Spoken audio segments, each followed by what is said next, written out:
actually a camera, that's not a selfie stick, is it?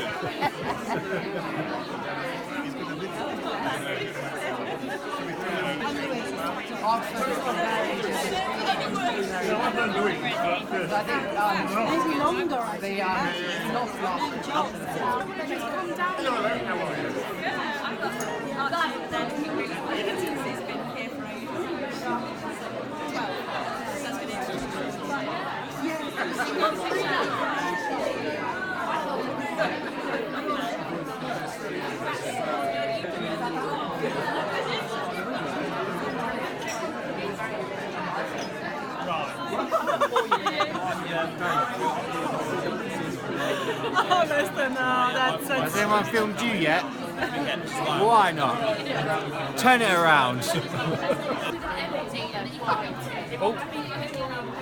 I don't know, I sold wine for it. Let's shut the door.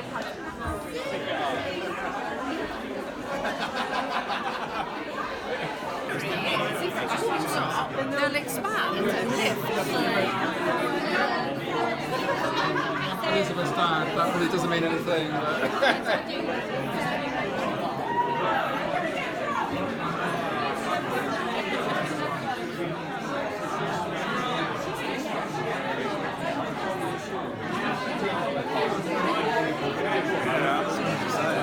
The visa is...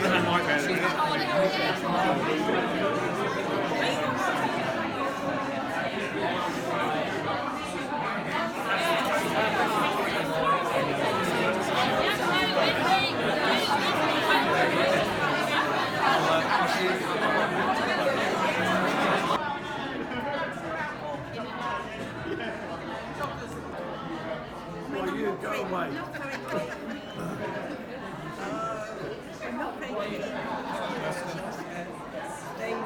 This is a very dark table. What's going on? Yeah, that's why. It's the kids' video.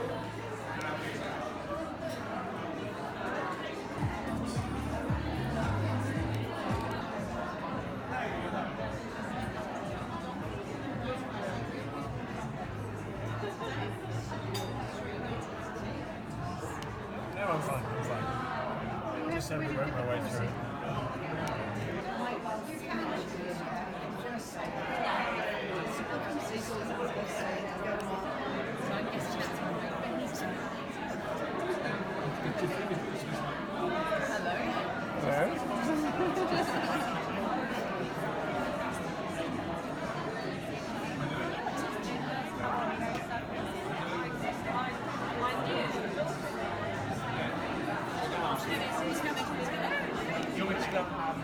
Yeah, get going. Hello. So noisy.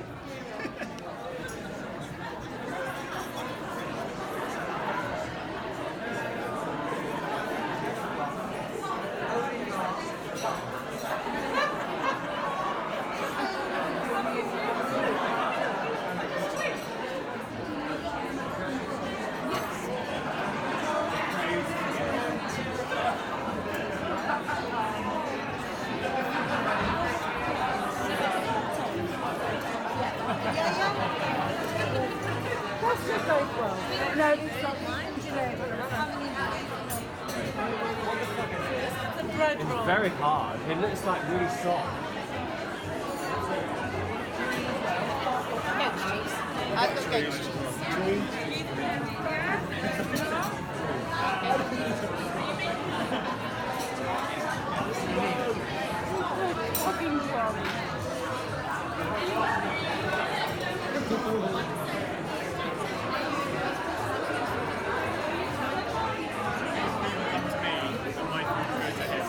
Okay, well I'm quite happy to jump up and exchange.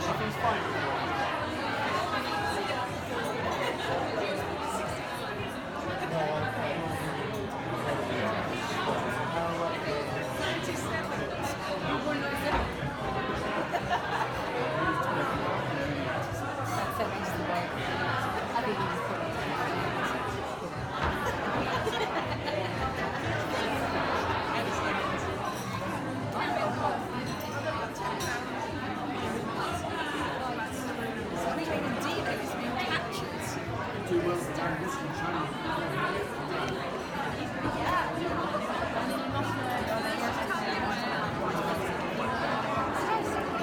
I thought this was going to be like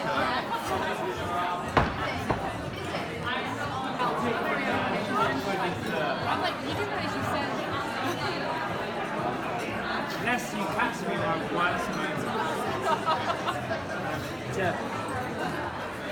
No, I mean it did turn up the phone on the sofa. There's that strange man again with his camera.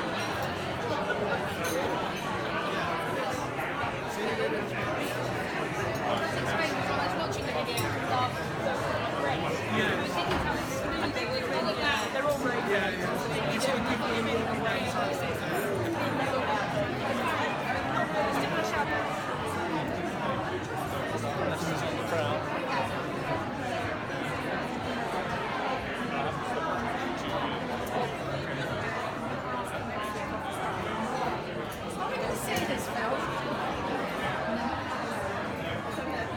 Yes, it keeps going round. Isn't he going to see this film?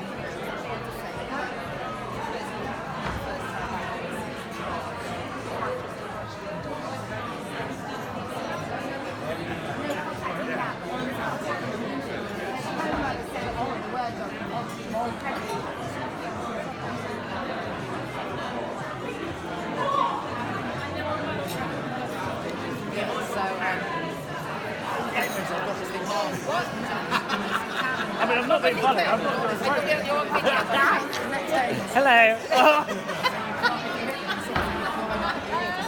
there's some top of your people down there, isn't there?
It's not a pretty shite. Sorry, what'd you say, Simon? Piccalilli running down your face.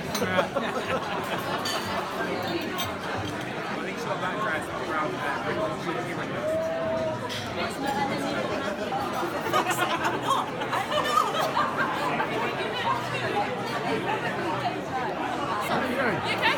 Yeah, I'm good. That's what you would have It's a video, guys. It's a video. Looking very nice. Okay.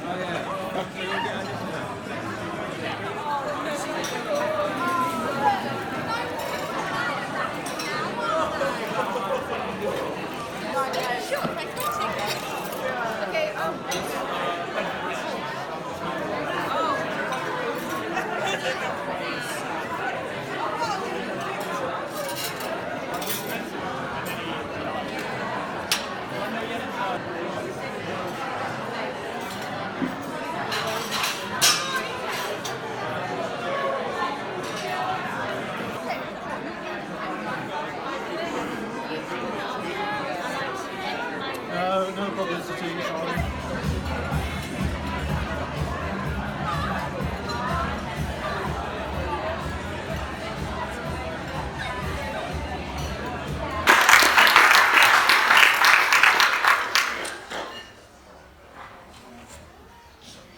Don't be frightened.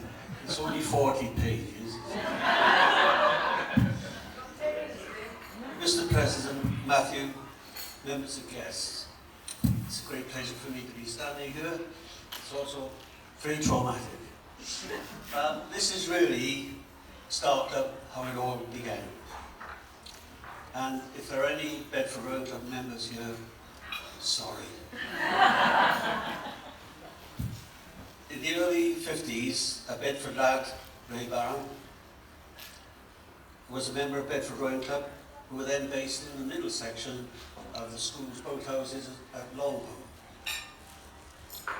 Ray attended a state school, while most of the other Bedford Rowing Club members were products of Bedford Modern School and Bedford School.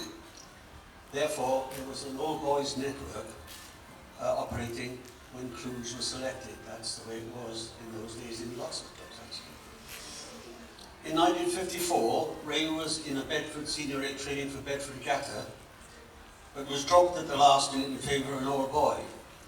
He then elected to enter for the Maiden Sculls event, and he was coached by Jack Baker, one of our old members as well, actually. Ray won his event, and the senior rate lost. Sorry about that, but that's the way it was. National servicemen from RF Cardington were also boating from Bedford Boathouse using Bedford equipment. Bedford did not allow them to row as RF Cardington, they had to row as Bedford Rowing.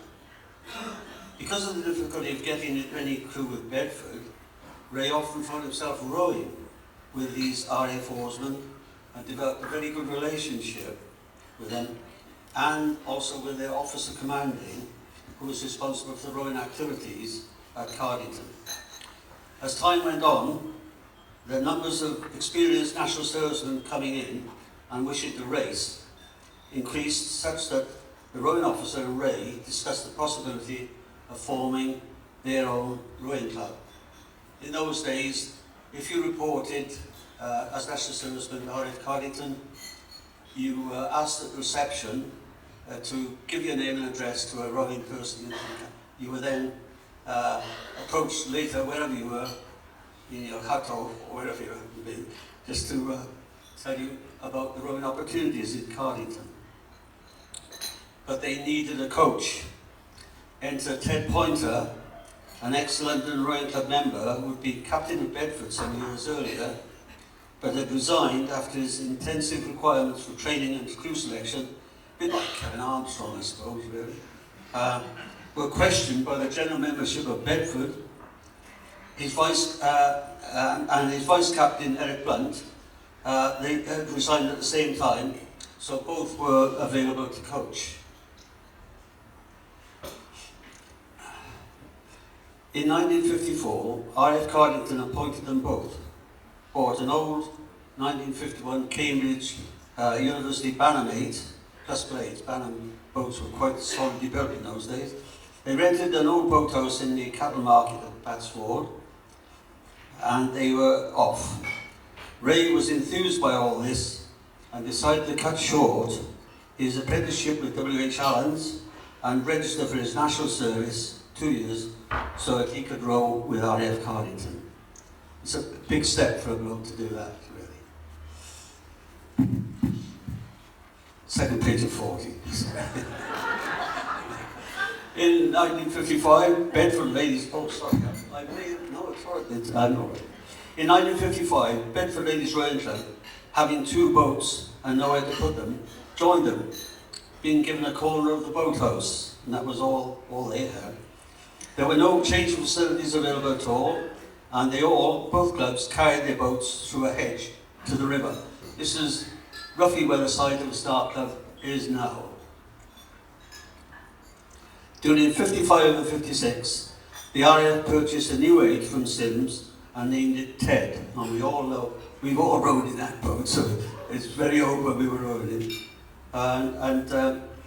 Then they also bought new oars, a coxswain 4, a clicker scull and a tub pair, which again, a lot of these lads here, Silver Jubilee School people, will have been taught to row in that tub pair. 2 eights were selected with the first step crew containing Ray Barron, being their first entry in the tideway head of the river in 1956, where they started 226th and finished 50th. In the Thames Cup at Henley, they won their first race against Imperial College by 8 feet, then lost to University of London, who lost on Friday. They did quite well, really. Also in 56, the RAF was able to increase their boat storage space by buying a lease on St Paul's Boathouse, a former timber seasoning shed upstream from the cattle market. Bedford Ladies and Viking Canoe Club were allowed to share it as subtenants. And that's the club most of us remember. The other place has been knocked down a long time before, I think. RF Cardington then competed in every tideway head and at Henley up to 1959, increasing in quality of rowing such that the Henley Thames Cup crew was invited to trial to represent England for the 1958 Empire Games Regatta held in North Wales, Llyn Padarn, Lake Padarn. Jocelyn and Peter Kennedy were in that crew. During '59, it was becoming clear that as national service was ending, the number of RAF oarsmen attending or arriving in Cardington would reduce. This meant that the formation of even 1 8 would not be possible without putting civilians into the crew. The last RAF Cardington 8 raced in the tideway head in 1960, starting 19th and finishing 23rd. They were still quite fast. They had won Bedford Head earlier in the year. General discussions between crew members and local supporters began about future possibilities. From '58, a number of ex-national RAF national servicemen adopted to remain in the Bedford area on leaving the RAF and had found jobs, wives and homes in Bedford. They had continued to train with RAF Cardington crews, but the RAF would not allow them to race in any of their crews.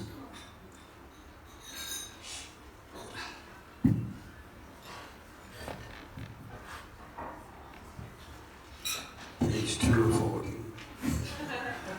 This led to a meeting of these ex-RAF oarsmen and without local oarsmen and other local oarsmen, in 1960, with the decision to form a civilian rowing club and Ted Pointer as the captain.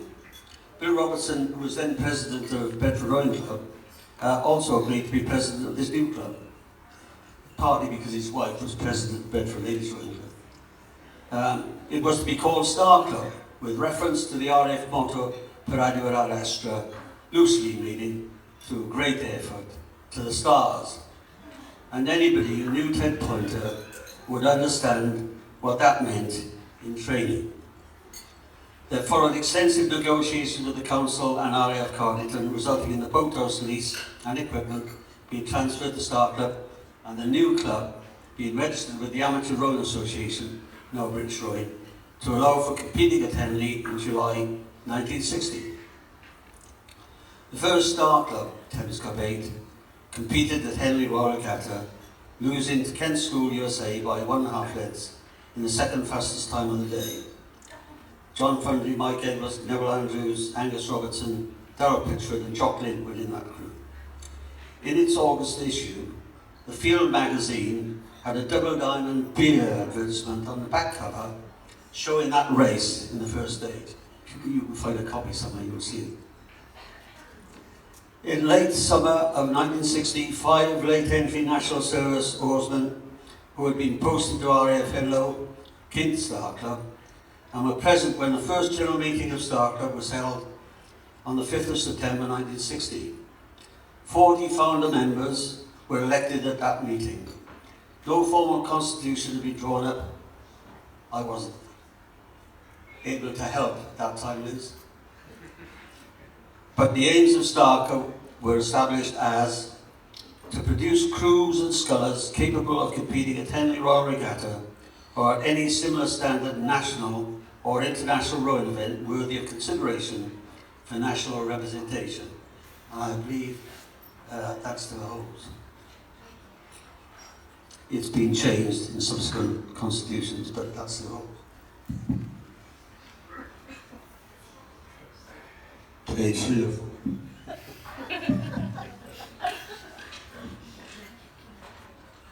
I'm bluffing, of course. Other staff club members, one. I can do the page.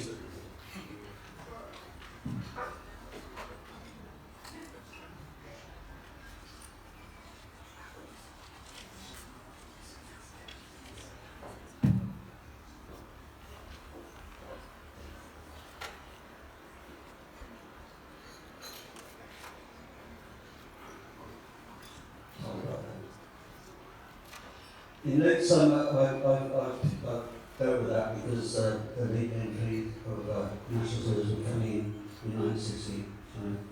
Right. In November 1960, following Presley, the Hello Oarsmen joined with other members to form the Star Club firstly for the 61 title ahead. That was the first Star Club entry, so they started at 266 and finished 39th. I had the pleasure of running that boat. I was one of the Callow servicemen. After the head season, an RAF officer and member of Bedford attended the 4C RAF Callow Oarsmen to go at Bedford for the regatta season. That attempt was foiled by the oarsmen electing to form their own RAF Callow rowing club and mixing the Whitefoot 4 attending. The remaining Callow oarsmen joined with other Star Club members to race in a hastily formed 10-star attending. By early 1962, all RAF oarsmen had been demobbed, but got jobs and stayed to race at the time they had another Star Club members with them, where they won the Jackson Trophy for the first time, starting 39th and finishing 11th. They were also the second fastest 10-star crew attending, being beaten by the winners on the first day. National cruise back, of course, with 1 grand and umpteen regattas prior to that. Star Club continued to compete in Title Hair and Henley into 1966, when winning the Bedford Regatta Chartier race, signalled retirement from serious rowing and nearly all these oarsmen. Other highlights, which not in my brief. In 67, Silver Jubilee Junior joined the club. That was the entail I came out. Some of all these people had people. Yes. And in 1972, Bedford Ladies merged with Star Club. Those are highlights which are not in my brief. What happened to Ray Barron?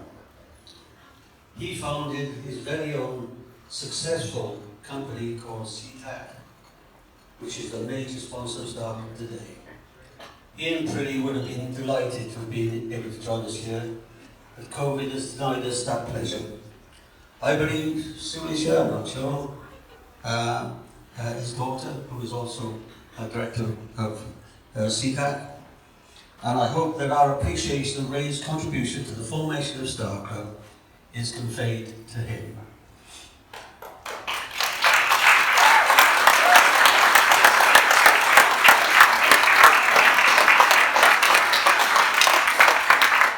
Thank you. All founder members are delighted with the success of the club and the efforts of all the management teams over the 61 years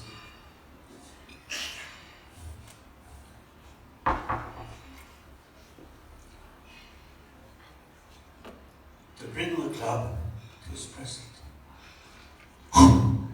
present excellent standing. Thank you for listening.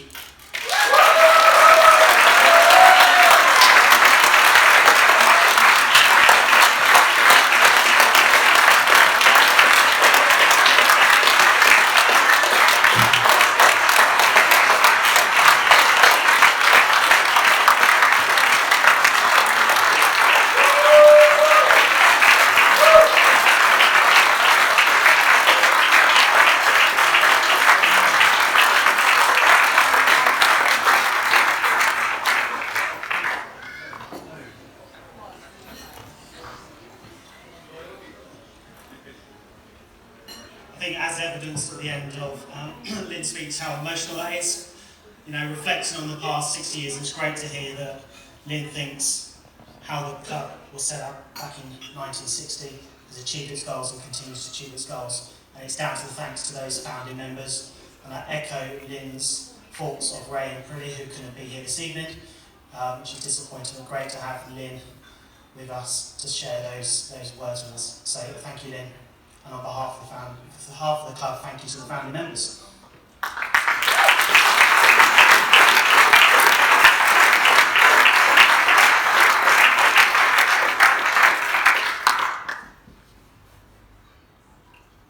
Okay, I was going to put in a comfort break here now. However, I'm going to change the itinerary and go straight into the next one. And then I'm going to have a comfort break before we go into the introductions to the awards and present the awards. So I'd now like to welcome Mathew Holland up. As I said earlier, will give us an insight into his rowing and coxing career. I'll hand over to Mathew.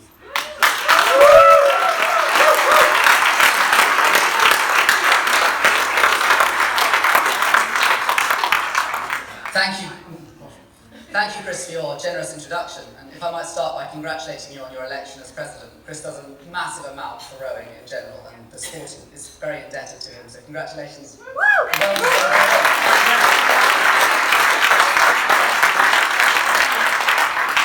You've been pre-warned about the singing, and I did promise someone that I'd do some shots afterwards, so I can't guarantee that there won't be any, but I'll try and keep my voice down so you're not subjected to that. It's nice to be back in Bedford. I have a long association with this city. My mother was brought up here, and my grandfather lives on the embankment just across the road. And he often sits on his terrace with a gin in the evening watching the rowing and sends me some photos. And last week I got a photo of a quadruple scull, which wasn't exactly the right way up, drifting down the river. And I had to check this morning before I came, and I can assure you it wasn't a Star Club boat. It wasn't a Star Club boat. I also was down with Cambridge this morning in London, just watching them as they prepare for this year's boat race. And I was chatting to my former coach, Rob Baker, and said that I was coming up here, and he said, well, whatever you do, don't tell them about the time I rowed in the pair with Kevin Armstrong and had to try so hard to keep the boat straight that I was exhausted by the end of the warm-up. So that went to yourself, if you don't mind. I thought to tell you a little bit about my background and how I ended up, what motivated me through my campaigns in the boat race, and some of the ethos that we took with us going into those campaigns, and how you go from being a sort of junior where I started to joining a campaign where you win 2 boat races, which I was very fortunate enough to do. So I started out at school, and I wasn't planning on rowing, but I was making a nuisance of myself in the yard. And the master in charge of rowing came up to me and said, you're short, loud and irritating, why don't you come and be a cox? And so I thought, fine, I'll give it a go. But I'll only do a couple of weeks, you know, it doesn't seem like it's for me. And that was 10 years ago and many 5 AM starts later. So it sucked me in. And I was fortunate to join a group of young students who were very dedicated and very talented. And I joined an 8 that did very well, winning the school set in national schools 5 times in my time there. But the goal of every schoolboy rower is Henry Royal Regatta, the Thorney Challenge Cup or the Princess Elizabeth Challenge Cup. And my school had never, in its 155-year history, ever won the Princess Elizabeth Challenge Cup. So the goal for our squad, and we spent every day training for, was to win the Princess Elizabeth Challenge Cup. And I was fortunate in my penultimate year, we made the final of the PE, and this was it, this was our chance. And I remember our coaches, Bill Mason and Josh Butler, who was coached by Chris Callow and started his career here at Star, had spent a very long time preparing us for the second half of that race. We were very fit and we were very strong, and technically we were a very able crew. And so our goal was, and as Bill pushed us off, I remember he said to us, you know, whatever, if they take anything in the first half, you'll claw it back in the second half, we'll get them. And so I sat on the start line of the final of the Princess Elizabeth Challenge Cup on the Sunday at Henley, pretty confident. And my plan was quite clear. We were going to win, then I was going to throw in the towel, and I would never have to wake up at 6 in the morning ever again. Things didn't quite go to plan. We started the race, we had a good start, and then they took a seat, and I thought, it's fine, we'll wait, we're going back in the second half. And they took another seat, and I thought, no, it's fine, we'll wait. And the collective feeling in the crew was, we're going to have it back, we're going to have it back. We had so much confidence in our own speed, and we had so much trust in the system that we were part of, that we thought, fine, we'll just, they can take what they want, and they'll blow up. And it didn't quite work like that. and we lost by a length and a half in the final. And I remember feeling at the time utterly distraught that we'd done the race and we'd had our chance and we hadn't given it everything. We hadn't tried to grab the race by the balls. And so that thought, as I left school and went up to Cambridge to try for the boat race, was that actually you need to try and make a difference at every opportunity that you have. It's not enough to just be a passenger and sit and let events happen. You've got to make sure that you grab it and take every session as hard as you can. And so I arrived in Cambridge, and I'd grown up around the boat race. When you train in London in the Tideway, you see the boat race a lot, and it was so exciting to be a part of.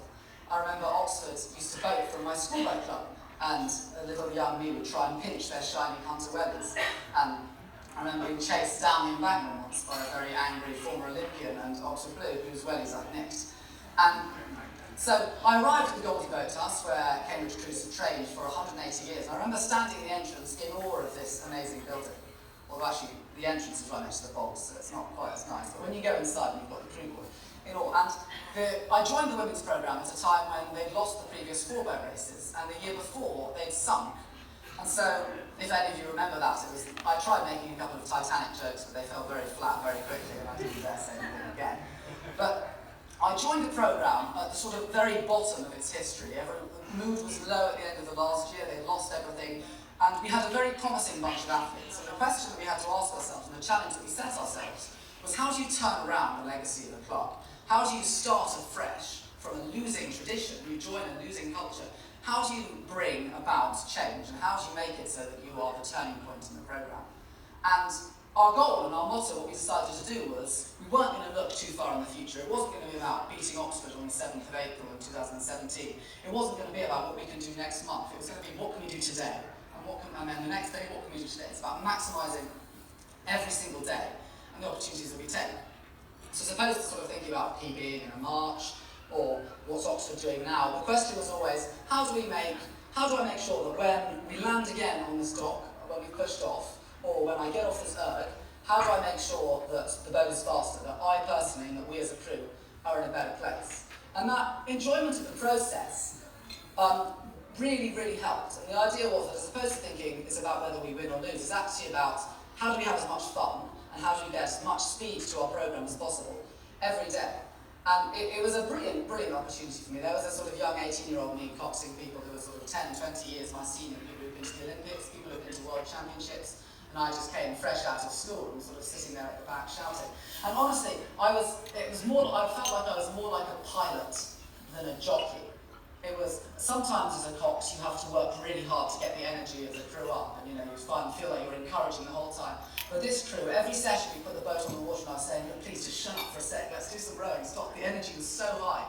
They were just constantly making jokes, constantly keeping the energy up. And we didn't have a bad session. I felt that my job was actually more to try and calm them down. And so the day comes for the boat race, and I had acutely at the back of my head when I pushed off for the final at Henley, and thinking about what my coach had said about how we didn't take advantage of the opportunity that we had in that race. And so the boat race day is very strange because you arrive on the day and you have a pre-paddle in the morning just to wake everybody up.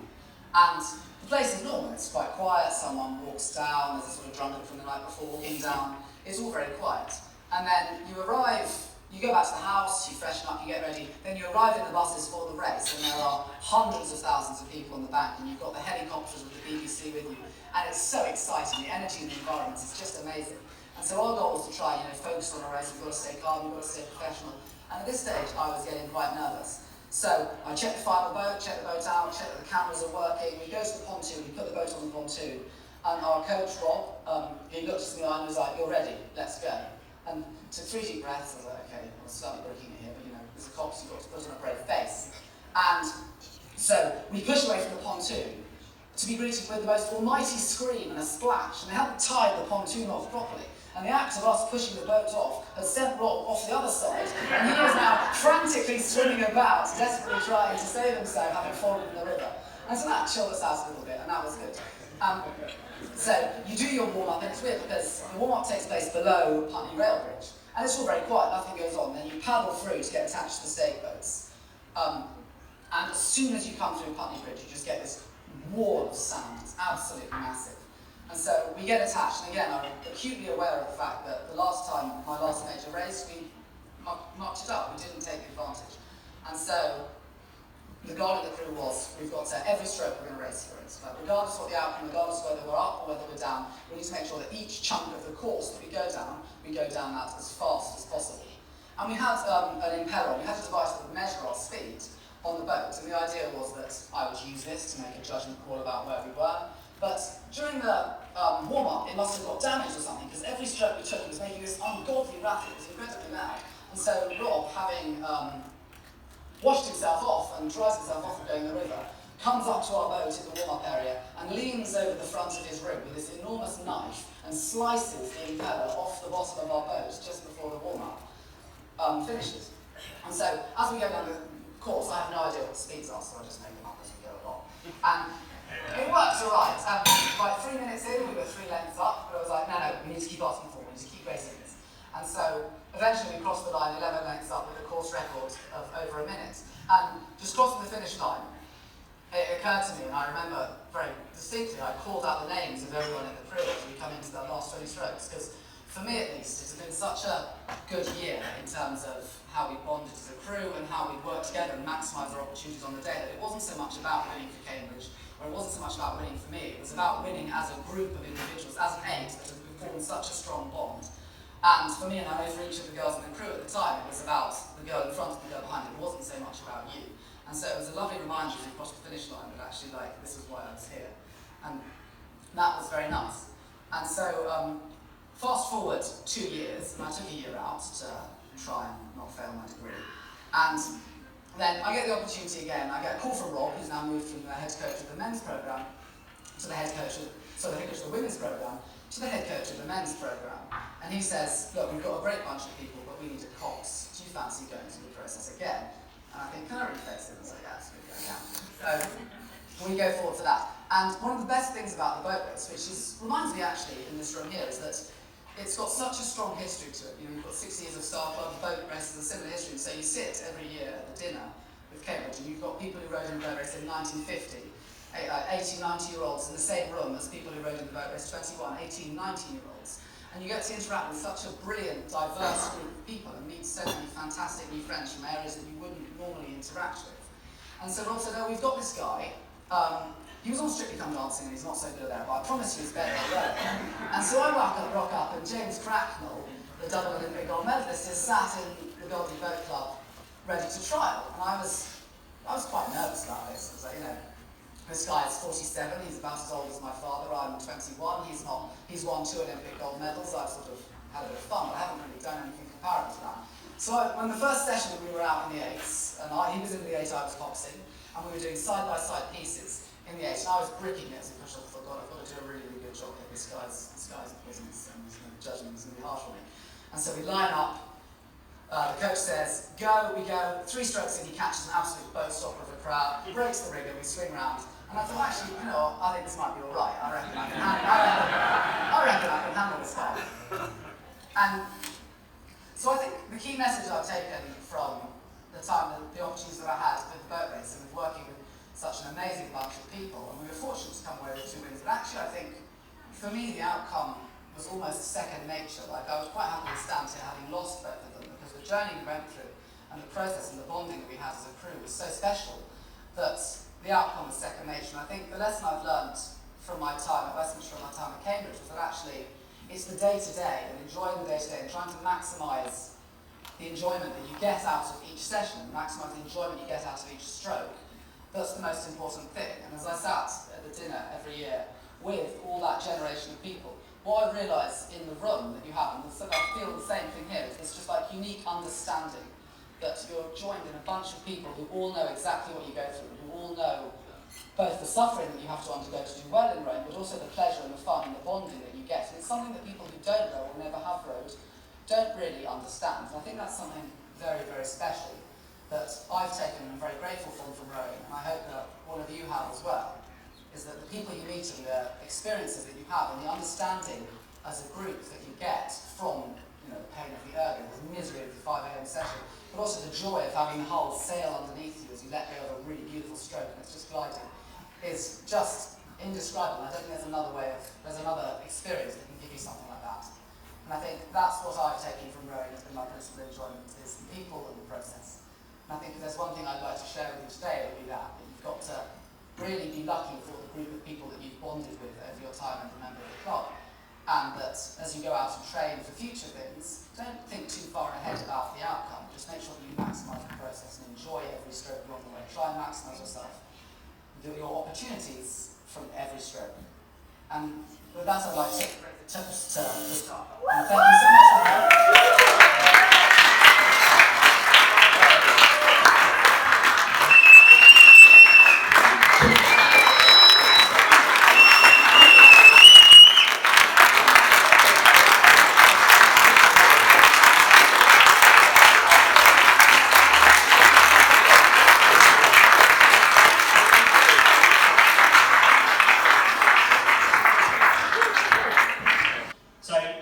Tonight, I'm very honoured to stand here as president. I think it's about 4 weeks in.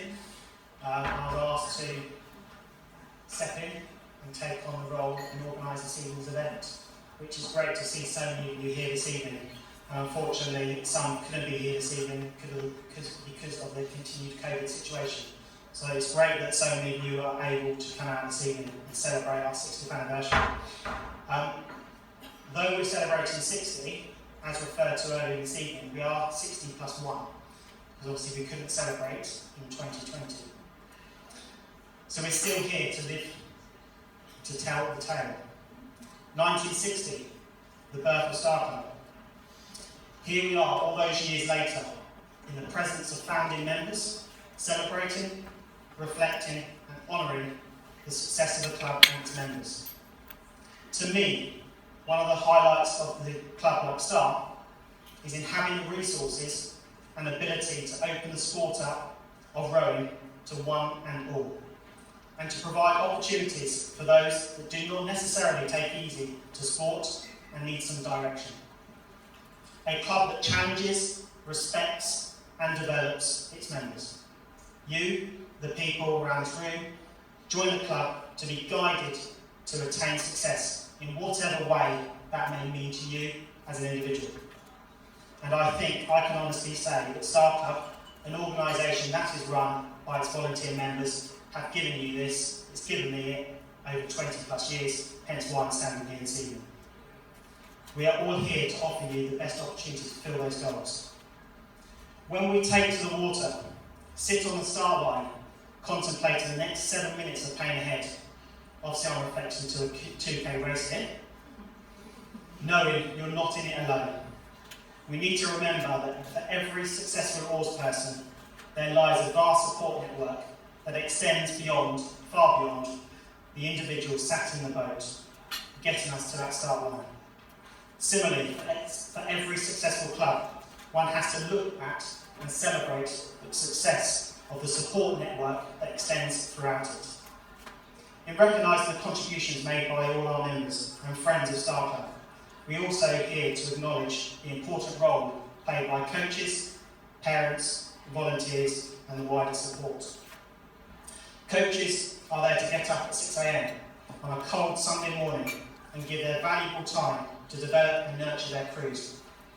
But not only working when cycling up and down the riverbank, but also when sat on a Sunday evening, sat with a glass of wine, well in my case a glass of grape juice, writing next week's training programme.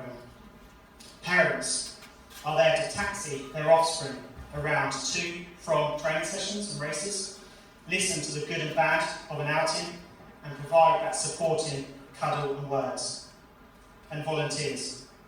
There are so many areas that might be covered under this title, so I will say that to all of them, we owe a great deal of thanks. We as a club are starting to get better at new volunteers, but there's still some way to go. And finally, the oldies and young ones of the management. The management board and its committee deal with many delicate issues, such as how we stay afloat during the pandemic, the next sponsorship deal, negotiations with Viking Kayak and Bedford Borough Council, say no more, or who is buying the first round this month. In all seriousness, Star is a club which has a solid, sustainable footings and is highly regarded among our peers. This could have only been achieved with quality decision making by both past, and present management members. And it is then, on behalf of you, I would like to offer our thanks.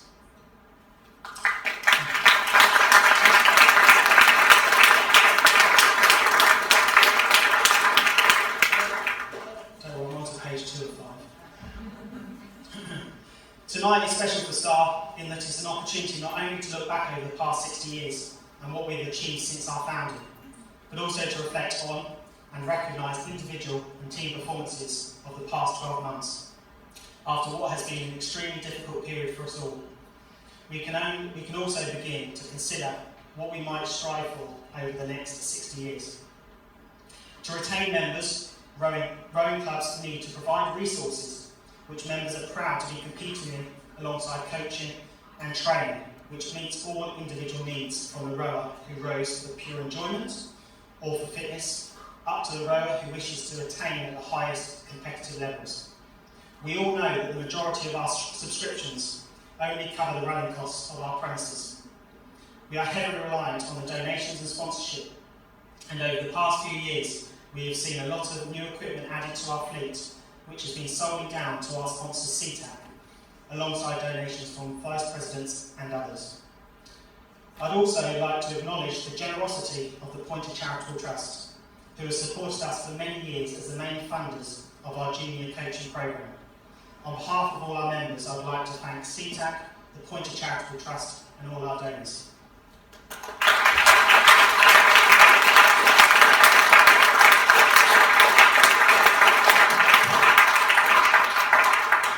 There are some people who couldn't be with us this evening, but have sent messages of support and donations who I would like to mention. These are Rita Edwards, Sue Taylor, and Ray and Brilly Barron. Again, on behalf of the club, I'd like to thank each of them.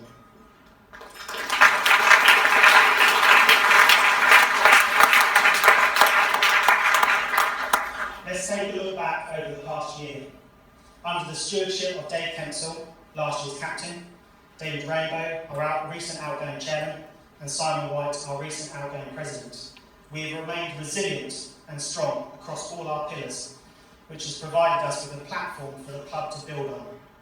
Regardless of the difficult 12 months, we were able to get our members back on the water fully in April, with a number of our members being able to compete during the spring and summer season. Here is a snapshot of each squad this season. Our recreationals. Training a couple of times a week, the recreational squad is enthusiastic and committed and enjoy each other's company on and off the water. They continue to boat varied combinations from 8s to Cox quads, and as COVID becomes less problematic, the club is looking to help them find new ways to develop social rowing. Things like fun regattas with other regional clubs, and perhaps some fun trail day trips to explore different locations in the eastern region. Our development squad. The club has formed a new mixed development squad, comprised of recent joiners from adult Learn to Row courses. This is a vital halfway house that gives Learn to Row graduates the chance to gain skills and experience in small and crew boats and allow them to join the senior and masters competitive squads in due course. As always, our thanks goes to those members who give their time to support the club's Learn to Row development and recreational programs. If you've recently joined us through one of these routes, then you are very welcome, and we very much hope you're enjoying being part of this club. Our juniors. Firstly, it's great to see some of our juniors here this evening, as well as parents, and an ex-junior as well, who's come back from Edinburgh today, especially for this evening. So great to see you here this evening. The junior squad were able to offer 3 Learn to Row courses throughout the season, bringing more than 15 new juniors to the club. Across the junior squad, crews competed at 8 different competitions, starting with the National Stores back in May to Henley Royal Regatta in August. 3 crews competed at the National Stores Regatta, with all crews reaching their respective finals. Noticeably, Willow Tucker and Lexi Gallagher finishing 5th in Championship Girls Doubles, and Sam Dale finishing 7th in Championship Boys Singles.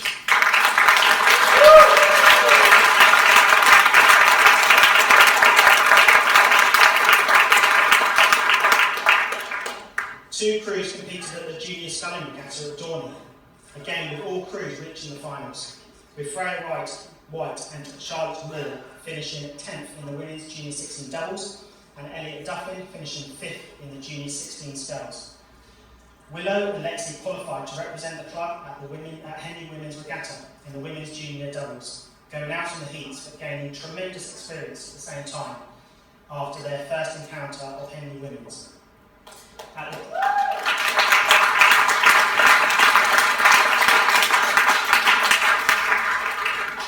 At the British Roller Junior Championships, our 3 crews all qualified for their finals, with our J18 girls double finishing 9th and our J18 boys quad finishing 12th.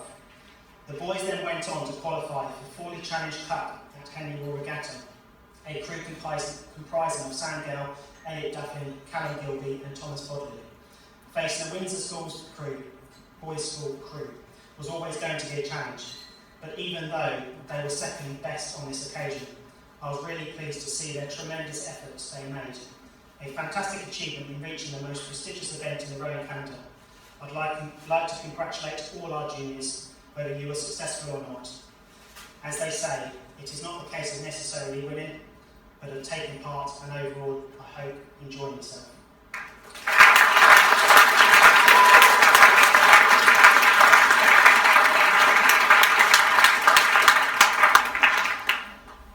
Masters women. Our women's masters had an understandably quiet summer, but are entering this year's head season with renewed energy and enthusiasm. We look forward to hearing about their progress and success in 2022, and we wish them all every success. Meanwhile, a special mention about Lisa Thompson, who for the past few years has been representing Star Club in a composite masters quad with her friends from Exeter Rowing Club. In July, Lisa's crew competed at Henley Masters Regatta, with the crew reaching the final and won the Women's Masters C quads, beating a crew from Thames Rowing Club by 3/4 of a length. Well done to Lisa.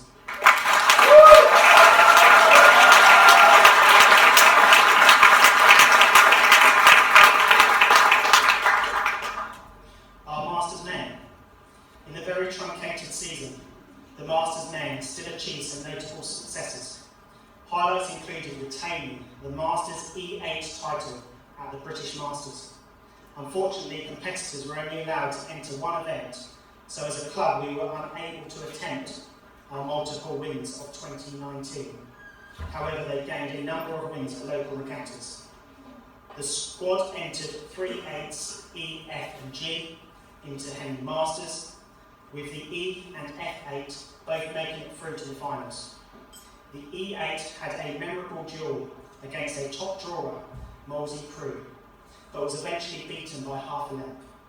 However, the result helped the crew pre-qualify for Henley Royal Regatta. For 3 of the crew, I believe averaging over 50, can you believe it? It was their first time around Henley. Although they lost in the first round to League Boat Club, it was a fantastic occasion after such a difficult year, and it was good to see a star crew competing in the Thames Cup again. Well done to them all, and good luck in the new season.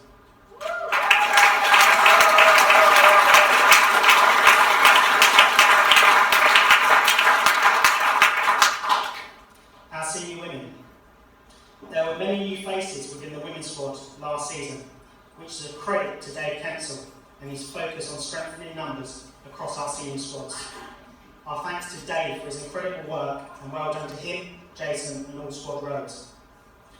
When competitions resumed, the squad took on a number of events during the summer, with their first outing at the Metropolitan Regatta at Dorney Lake. With 2 crews entered, our women's quad reached the C final, an event that attracted over 17 entries, and our women's double produced an outstanding performance to reach the B final, finishing 4th in an event that had over 25 entries. It was great to have a senior women's 8 competing during the summer months, with the crew taking on St Neots Regatta in July, where they reached the final of women's 8s event. This crew went on to compete at Henley Royal Regatta qualifiers in the newly formed event, the Wargrave Challenge Cup for women's club 8s. We're all excited to see our women's squad competing this year and boating many multiple crews along the way. We wish them well for the season ahead.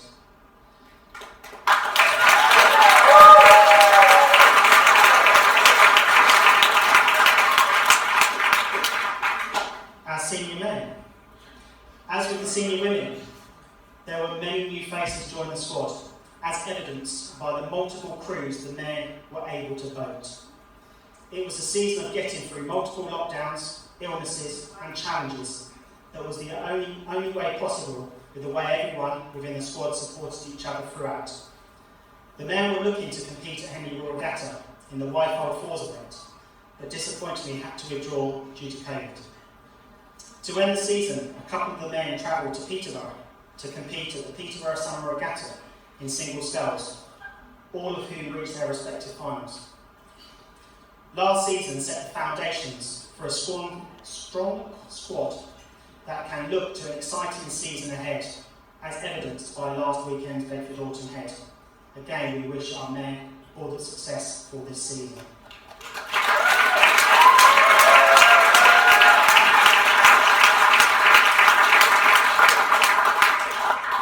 You'll be pleased to know to conclude. In addition to the All Parsons who competed in the above successes across all squads, please give a thought to those members who were not selected, but who have continued to support the club in many ways. And think about it. Where would any of those successful crew members be if they didn't have another crew member waiting to step in their shoes if they put a foot wrong? Well done to everyone. Individual challenges like these have led to Star being a great club. I would like to congratulate everybody for their dedication, patience, determination and motivation, which has allowed the club to remain resilient in such a turbulent time. Please may I propose a toast. Here's to another 60 plus years to start.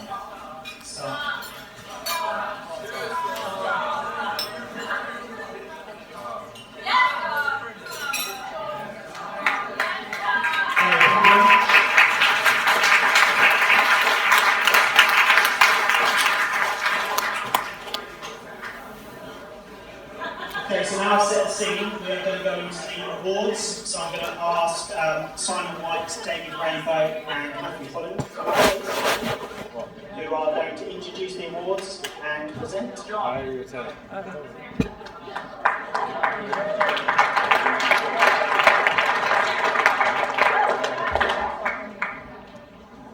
Thank you very much, Mr. President. I love saying Chris has asked me to do the Junior Awards. It's slightly less than we sometimes do at our annual awards. We've done the celebration of the 60th year, so there's a fewer, but just as important. The first one I want to start with is the Simon Stanton Award. The Simon Stanton Award, there are two salvers, and it's awarded for support off the water, as opposed to the oarsmen, which are the awards that I'm going to come to. As Chris has said, we've had a very odd season. We've had two very odd seasons, to be honest. And we had two people in the junior squad that kept us training, that provided online circuits, that provided training. One of them's not here, but if I could ask the other one, Ellie Sappler, who was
the other one was Millie Wardley, so it was Millie Wardley ahead. The next junior award is the most improved oars person. They have been with the club a couple of years. They have attended every session, really dedicated, following their training programme. They've been submitting to Chris all through the lockdown what they're doing at home. They came 5th at the Junior Sculling Regatta and were also part of the fully qualified quad that Chris has mentioned earlier. Unfortunately, they're not here this evening because they're poorly. But the winner of the award is Elliot Duffy.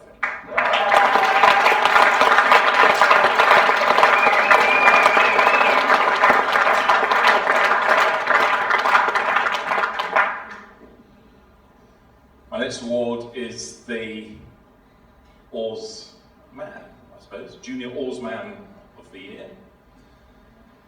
They, again, incredibly committed to the training programme. They've attended every session. They're really working with Chris to see how they can improve their performance. They came 7th at the National Schools Regatta and were also in the Fully Quad. You can probably guess who it might be, but it's Sam Gale.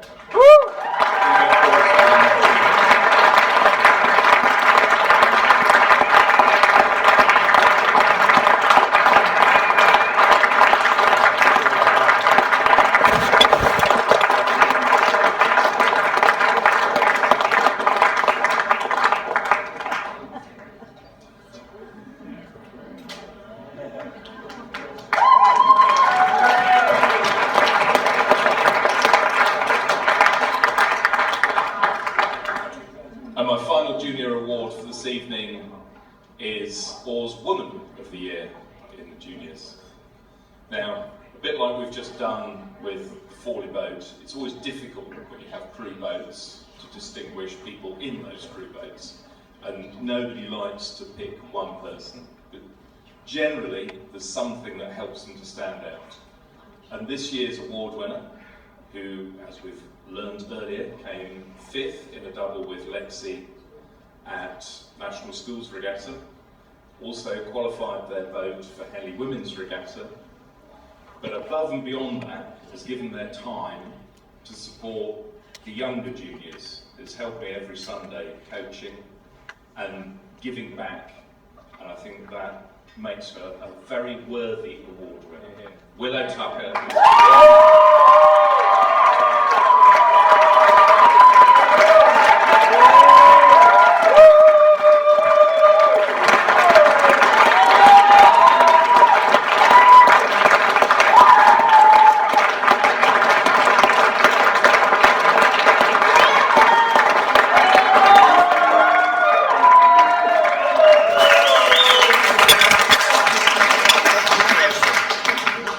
Mathew's just said everyone's so tall. That must be really unusual for your classes. I'm going to hand over to Dave Rainbow, who's going to do the grown-ups now.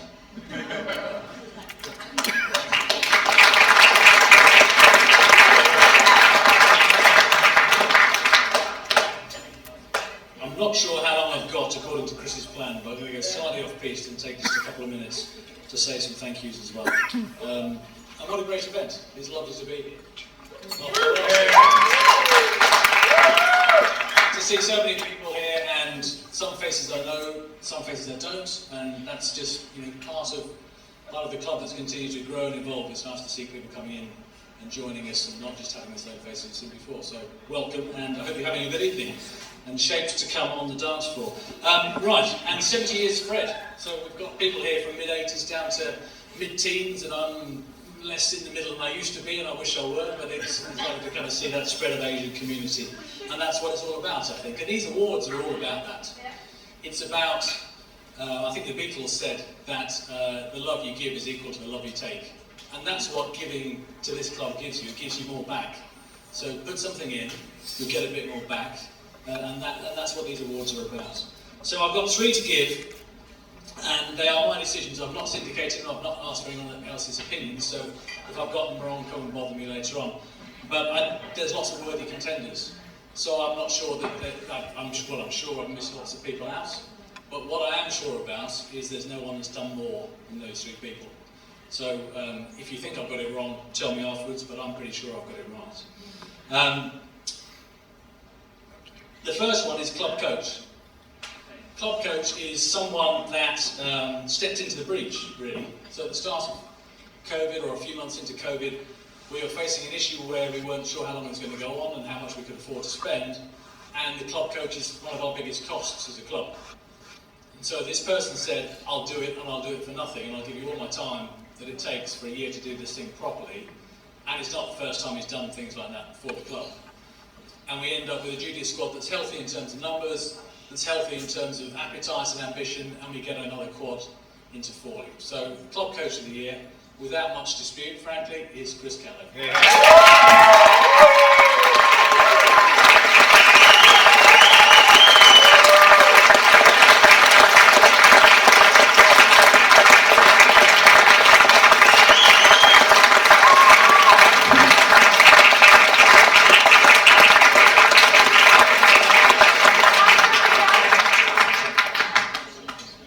This has been easy. This is another easy one, I think, actually, for me. This person, club woman, parent, organiser, managing board member for a couple of years, supporter of junior rowing, drives around in the van, picks things up, drops things off, and does stuff. That's the one. I think she's worked out who it is already. But now, not just, she's been a parent as well, so keeps that the whole community of 50 juniors and 100 parents. Takes a lot of looking after, frankly. We're not always easy to deal with as a parent, we all know that. So that person has kind of helped that interface, and it helps the coach be the coach rather than being answering emails all the time, and it makes a huge difference. So thank you very much, Danny Tucker.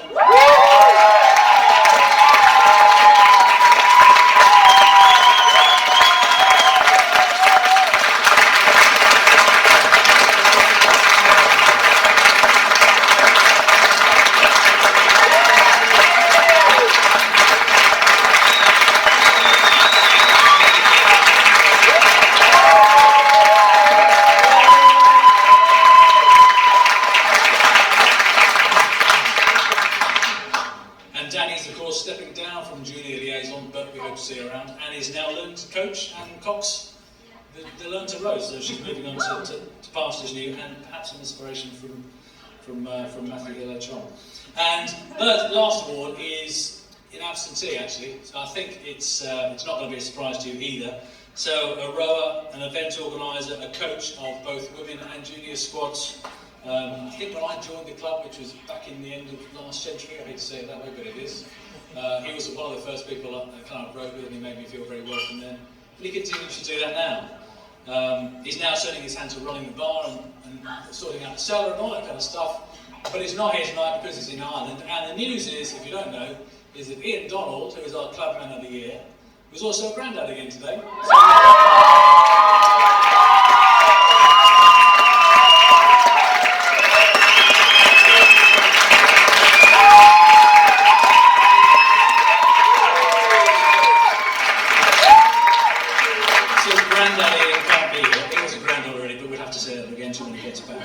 And I did try to get him, but his phone's on silent. He said he's probably in the hospital. So that's good news. I haven't got a name yet, and I haven't got a weight. I know it's a boy. And then I'm just going to wrap up with a few thank yous and then come back. So some thank yous in terms of this. So a fantastic room, a fantastic event, and we all had to do it, or they had to do it, in a bit of a hurry because with COVID it's hard to plan a long way ahead at the moment. So Chris and a number of people that have helped him out, you've done a brilliant job. We wouldn't be here without you. Thank you very much.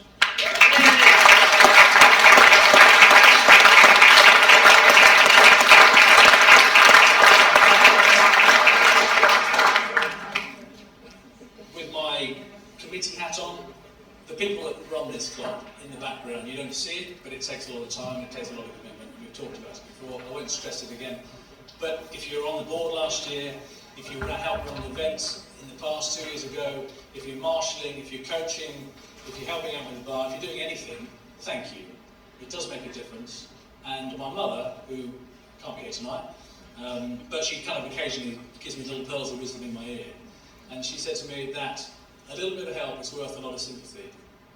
And I think that's what it's all about, helping out. It's giving a little bit of help. It doesn't have to be a lot, whatever it is, but if you can give a bit to this club, you'll get more back. So if you've given something, whatever form, then thank you very much.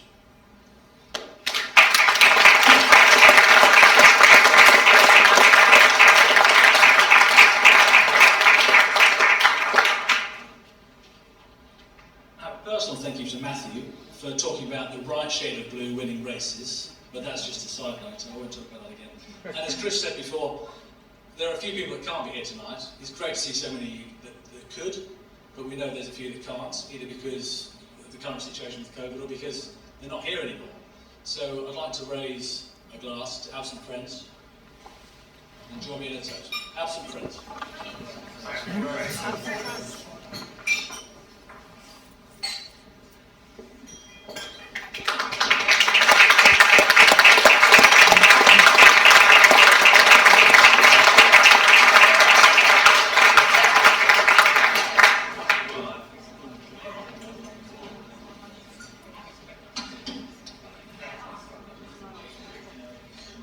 I do have another 10 pages to... No, I don't.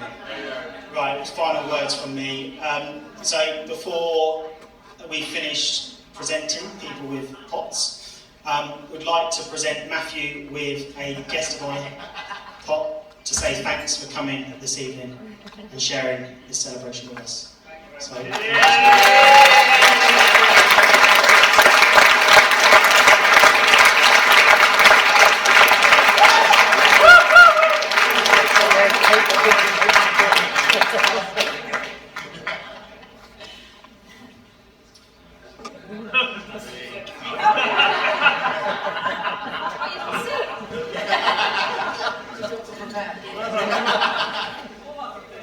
So I just want to say some extra thank yous, just to echo what David has just said. But firstly, congratulations to tonight's award winners, and remember, it may be you next time. We can all steer the ship to greater things. Have a good evening, and remember to keep pulling together and keep your end up. Thank you to everyone for being here with us tonight and being able to form part of such a prestigious event in the club's social calendar.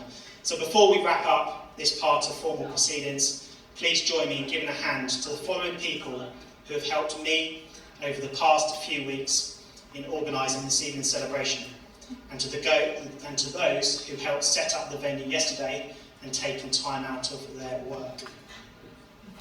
And they are Liz Appleton, Chrissy Boggis, Kath Clark, Janet Williams, Andy Chillingsworth, Lynn and Lynette Parsons, Nigel and Maureen Brewer, David and Carrie Rainbow, Simon White, Pam Swain, Corinne Staniforth, and Nicola White.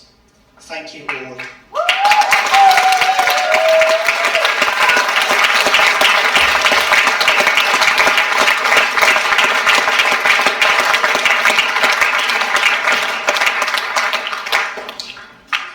Right, we're going to do the raffle now, and then we can party. So, I'm going to ask a couple of my fellow helpers to come up.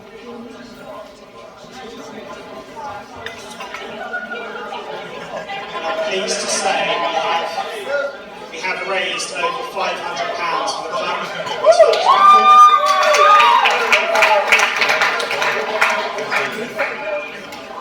Right.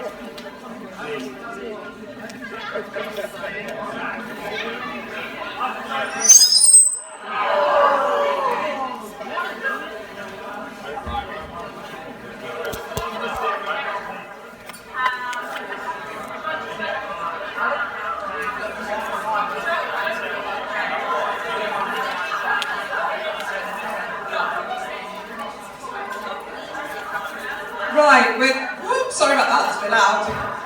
We're going to draw the junior raffle first, so please pick a ticket. And the number is 189. You! You pick the next ticket for me. One will do.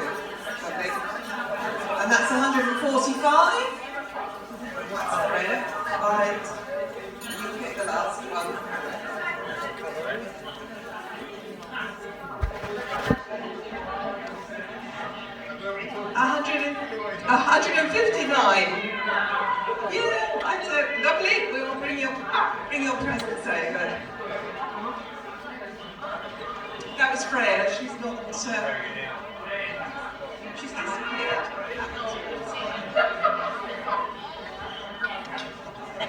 Moving swiftly on. We now have the main. Won't take it to lose any drugs. So I'm just going to give around person. Okay, pink 270. Pink 270. Yeah, lovely, David. You come over and grab. Oh, David, you may have done something that your wife provided.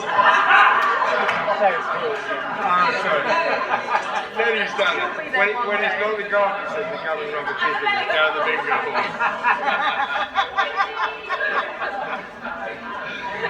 Okay, we have pink 149. Pink 149.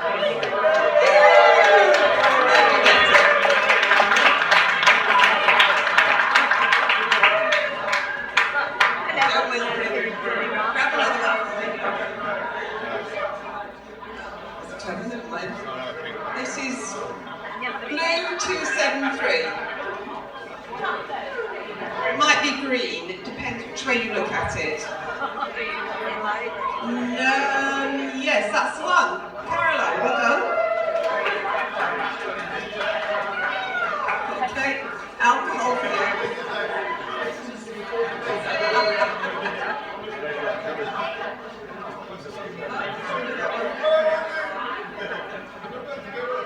Next one is blue 156. Blue 156.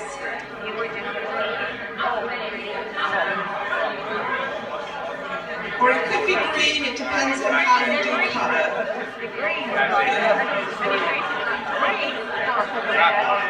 Okay. Anybody got that one? 156, blue. Come on then. Wake up! We're getting competitive over here.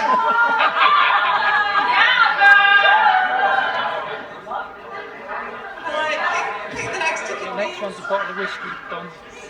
Whiskey.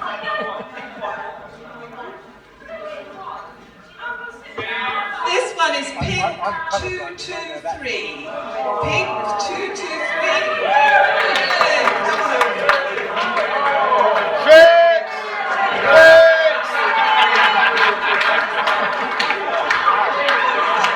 That's perfect, well done.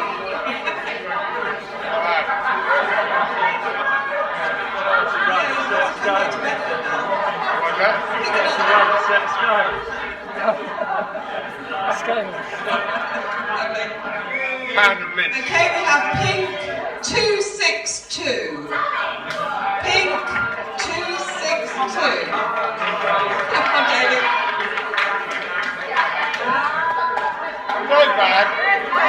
Roadbags, always been. We've got the right. Oh, it's one massage for David.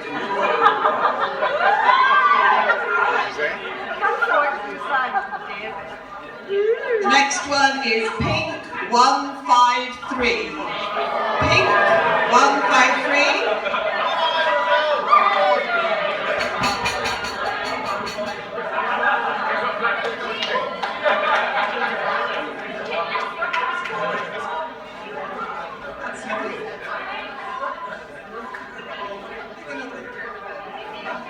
Something to stick on your wall.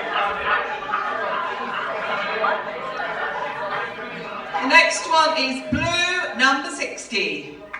Blue 60.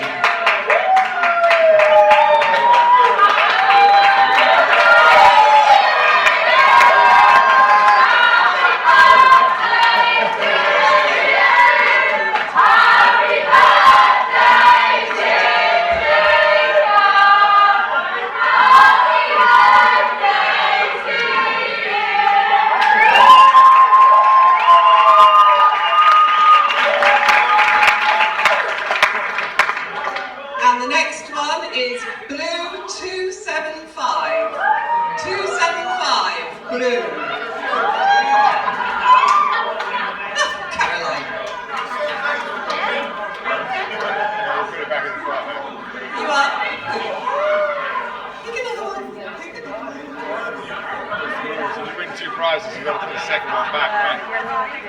Yeah.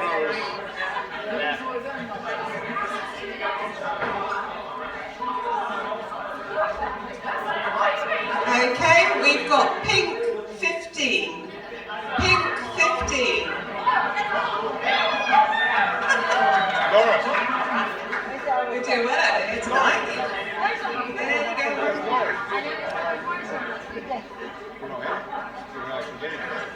They just got legal rights to... We have blue 103. Blue 103.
We are auctioning this one. What we have here is a print of the clubhouse signed by Tim Foster. £1 million! I won't take that one. So who is going to start the bidding? £20 I am bid. Any advance on 20? £30 I bid 30. Any advance on 30? What are you bidding? £50.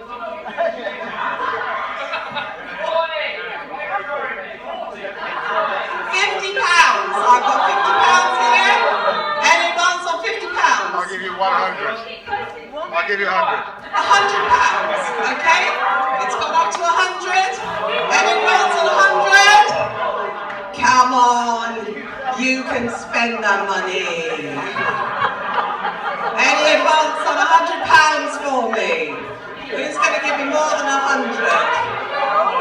How much, Chris? £150 here.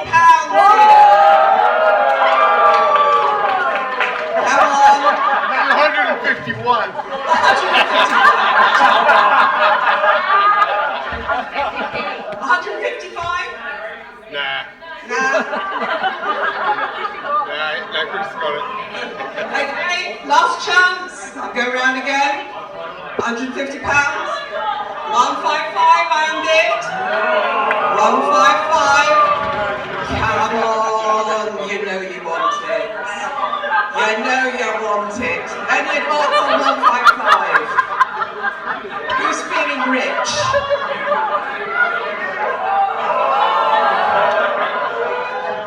£200. Can we see the print? Can we see it? Can you see it? Can you undo it, Jason? If I'm going to bid 250 pence, I need to know it's Get it out.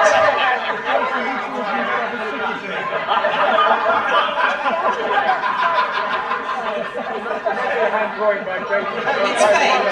There's nothing in it. Jason has as well.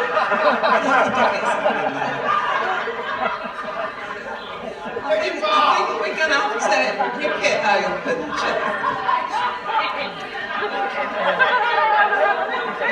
We're still on 200, by the way. Keep thinking, here it comes. Here it comes. I hold one end, you hold the other. How good is that? Look at that signature. £200 is cheap. Okay? Have I got any more offers? 220. 220. 220. Final offers now. I'm looking at you all. I'm looking at you all here. Any advance on 220? Right, here we go. Have a good look. We're going to walk around the room with it, Jason. Isn't this a lovely thing that you all want to possess? 220 I am bid. 250. 250 I am bid. Any advance on 250? Any advance on 250? You know you've all got a wall that's big enough. 260. 260. Okay, any advance on 260? No, no. Going once, going twice. Gone to gone for 260.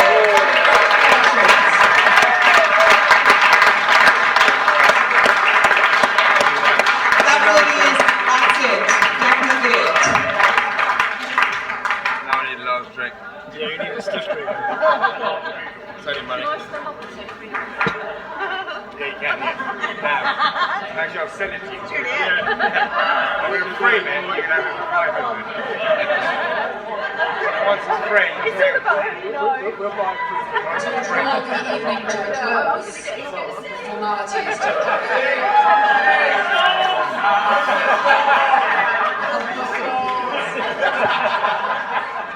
I will need to find some more wine.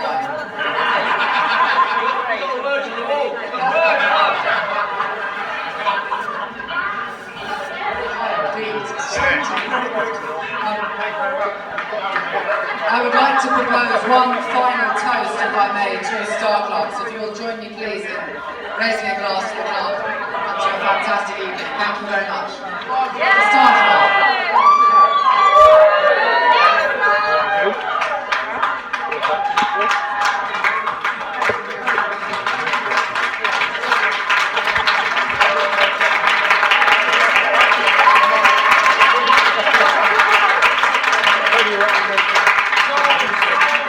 Bloody useless, buena.